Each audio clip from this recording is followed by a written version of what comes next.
everyone, Philip Jadarius here from Channel 87 News, and today we are meeting with some major inventors of the 1800s. First, we'll be interviewing Richard Trevithick here.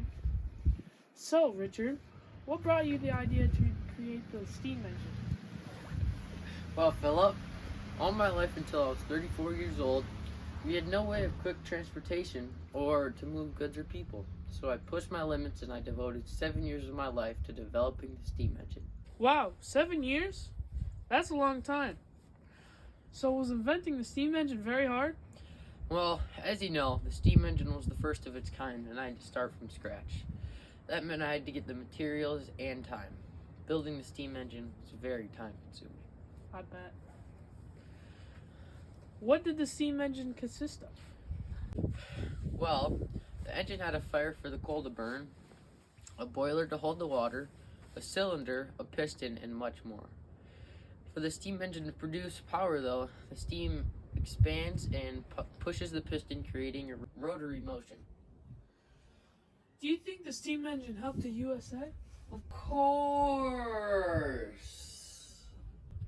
The steam engine helped move things like coal, food, goods, lumber, and people way faster. Thank you for your time, Richard. Now we will be reporting Robert Fulton. Thanks for having me on today, Mr. Jadarius. It's a pleasure having you.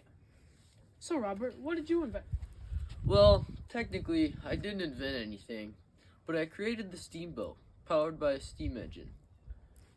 Explain the concept for me, please. Well, it was a wooden boat with a steam engine powering a paddle either located on the side or the back of the boat. In my early designs, the engine was fed with wood, but eventually with coal. There were different kinds of boats for different things. Towboats, ferries, snag boats, and show boats. What are some of the things steamboats are capable of? Well, first of all, a steamboat can go upriver. They can also transport cotton, sugar, crops, and people. And they were much quicker than a man-powered paddle boat, too. I bet. Thank you so much for coming on Channel 87 News today. Thank you for having me. Our pleasure. We will have a short commercial break before coming to meet the inventor of the telegraph. Do you need a new toy? Introducing the wooden locomotive. It's perfect for your kids to play with. A very affordable price of $799. Now we'll be speaking to the inventor of the telegraph, Samuel Morse. Hello, Philip. Hi, Mr. Morse. So why did you create the telegraph? Well, in February of 1825, I was painting Lafayette in Washington, and my wife died in New Haven.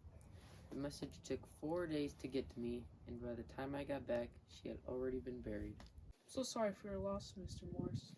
But on the bright side, that caused you to invent the first way of quick communication. That's right. What did the telegraph consist of? Well, the telegraph had an automatic sender, which was small metal plates with long and short metal bars. Those bars were by Morse code, which was dots, dashes, and beeps. Then there was an operator that had a pointer that was connected to a battery, and we put a wire across the bars, which sent the dots, dashes, and beeps. Wow, that sounds very complicated. When was the first time it was used over long distances?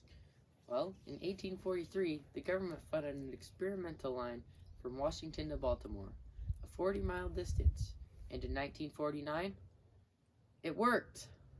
Wow, that's awesome. Well, thanks for coming on the channel today and letting me interview you. Yep.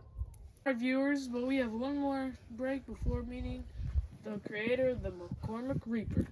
Do you have kids that love farm equipment? Well, this toy is for you. Introducing the all-new John Deere Combine. Perfect for kids who love farming. We're back, folks, and now we'll be meeting with the creator of the McCormick Reaper, Robert H. McCormick. So, Robert, what's the McCormick Reaper? The McCormick Reaper is a machine that helps people harvest wheat faster than ever before. What powers the McCormick Reaper and what does it look like? Well, the Reaper was pulled by horses, and the machine had two wheels. The farmer sat on top of the machine, and it had a vibrating cutting blade, cutting the wheat with a reel to bring the wheat to a platform below the Reaper. So was your son that promoted the invention and made it more successful? Yes, in 1834 I gifted it to my son, Cyrus McCormick, because he was more of a business guy than I was. He mass-created them and sold them, and it allowed more people to harvest more crops. That also means that more people can work on those other jobs that a nation needs to thrive. Right you are, Mr. McCormick. Thank you for so much of your time and coming on to Channel 87 today. Anytime. Well, that's it for today on Channel 87. Thanks for tuning in with us and hope you have a great day. Philip Jadarius signing off. Don't forget to like, subscribe, comment, and share, or a spider will crawl into your bed tonight.